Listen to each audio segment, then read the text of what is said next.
Welcome to Cuenca, a historical gem located between the Serranía de Cuenca mountains. Known for its natural beauty and fascinating history, this city has been witness to centuries of culture, trade and battles, which have forged its unique character. Today we are taking a trip back in time to the end of the 13th century to discover the essence of the medieval Christian city of Cuenca. On this journey, we will be exploring the robust fortress wall that protects the city, the heart of the Jewish quarter, the location of an unexpected citadel, the majestic cathedral that is still under construction, and the impressive castle that crowns the landscape. But can you imagine what it was all like in 1290? Let's travel back in time to discover Cuenca in the late 13th century.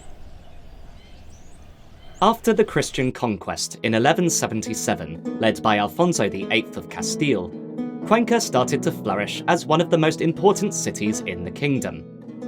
In 1183, it was established as the episcopal seat, which remained in force, converting it into a multicultural meeting point, where Christians, Jews, and Muslims all coexisted, each contributing their cultural and economic wealth. Its strategic location in the Serranía de Cuenca mountains, over the deep gorge of the Júcar River, its impressive fortress structure, reinforced with fortified towers and gates, made Cuenca a key bastion in the region for the defense and control of the territory.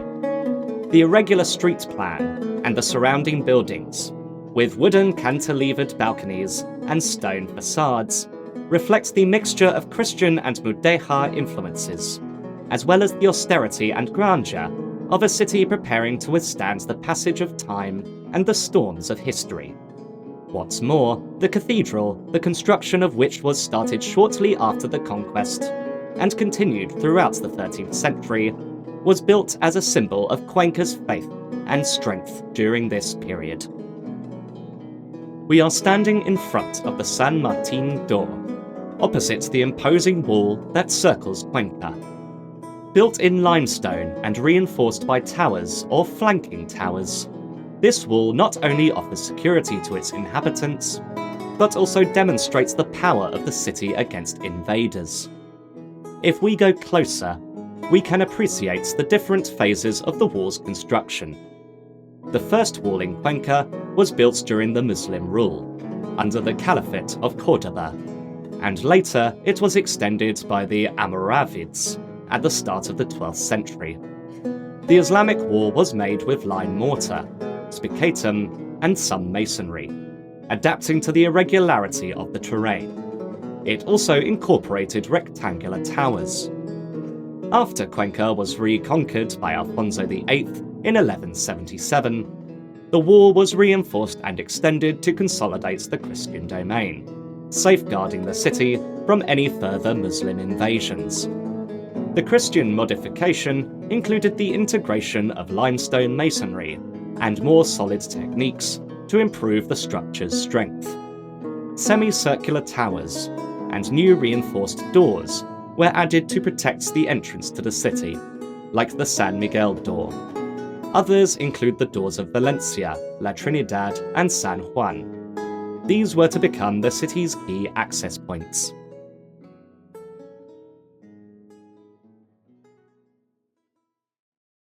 Life bustles in the Jewish quarter, a narrow space where the voices of merchants, artisans, and Jewish families are intertwined. The neighborhood has its own wall.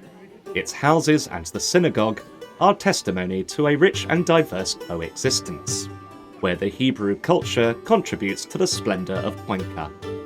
The Palatium presides over the entire area of the Jewish quarter. It is the former palace of the Muslim governor, which was then converted into a building for the Christian king after the conquest.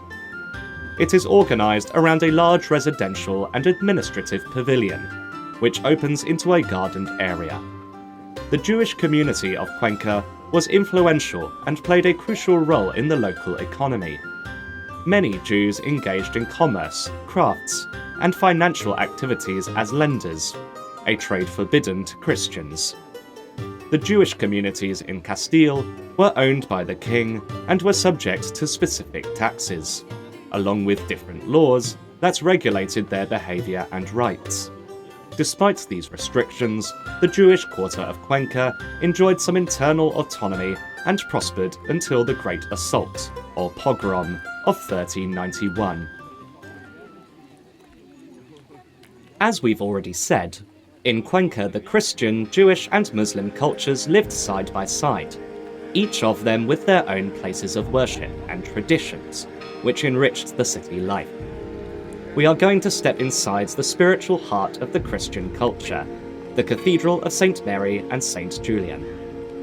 Construction on the cathedral was started at the end of the 12th century, after the Christian reconquest in 1177, and, as we can see, it still hasn't been finished.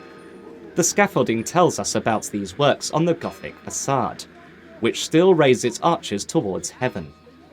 If you look carefully next to the cathedral, you can see the episcopal palace. The building served not only as a residence for the bishop, but also as a place of meeting and important decision-making for the city and its diocese. Now we will walk up to the castle, or Royal Alcazar, the fortress that crowns Cuenca. Its robust turrets rise up before us as the last bastion of resistance in case of an attack from the lower part, while protecting the upper part of the city, also allowing the domination and control of those who inhabit it. The castle is of Muslim origin, built during the period of the Caliphate of Córdoba. In fact, it was once the city's citadel. Upon the death of Alfonso VIII, his son, Henry I of Castile, incorporated a chapel and assumed it as a royal citadel, which served the function as royal household for the Catholic monarchs when they were in residence in Cuenca, while his lieutenant watched over the interests and privileges they had in the city. But the great remodelling occurred in the reign of Alfonso X. In 1270, the monarch lifted the paying of tax for the use of the council pastures by the oxen, carrying material for the citadel and the cathedral.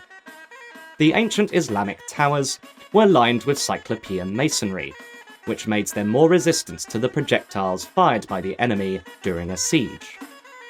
We are now approaching the imposing Bezudo Arch, which is one of the most significant historical gateways. Guarded by armed guards and flanked by towers, it is the threshold that separates the surrounding countryside from the royal spaces and serves as a controlled entrance to the city. The arch, which was built much later in the 16th century, is named after Gutierre Rodriguez Bezudo, a captain who fought the Arabs with King Alfonso VIII to conquer Cuenca. He died at this door by the order of Minaya Alvar Fañez, when he tried to take Madinat Cuenca in 1100.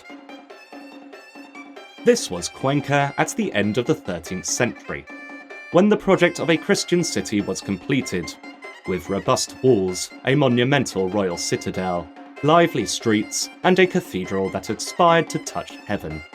In every corner, the mix of cultures that coexisted and contributed to forging their unique identity could be clearly felt. Thank you for accompanying us on this journey into the past, where the memory of a city never fades, but glistens with each passing century, and its essence lives on.